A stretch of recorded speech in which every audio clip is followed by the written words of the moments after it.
voice of Shah Zaid Kazmi.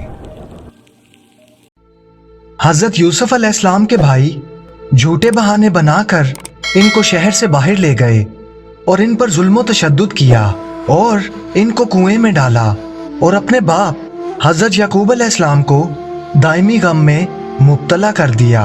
चंद बरस गुजरने के बाद इनको पता चला कि इनका भाई यूसुफ बादशाही मिस्र है। फिर वो अपने बाप हजरत याकूब अलैहिस्सलाम को लेकर उनके पास गए।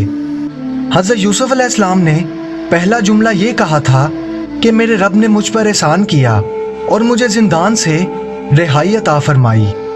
आपने अपने गुलामी और कुएं में डाले जाने वाले वाकयात बयान न किए क्योंकि आप जानते थे कि ये बात जवां मर्दी के खिलाफ है, क्योंकि आप अपनी आजमाइश और अपनी खता बयान करके अपने भाइयों को मजीद तकलीफ नहीं देना चाहते थे।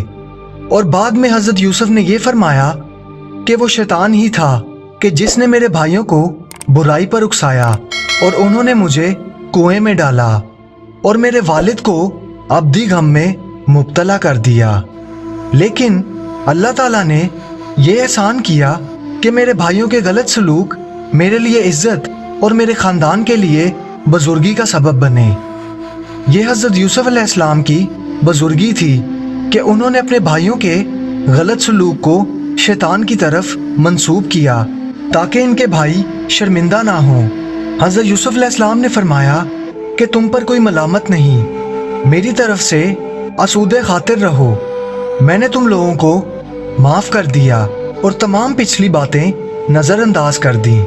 और अल्लाह ताला से मैं ये दरख्वास्त करता हूँ कि वो तुम्हारे गुनाह मुआफ़ फरमाए, जो तमाम मेहरबानों से ज़्यादा मेहरबान है।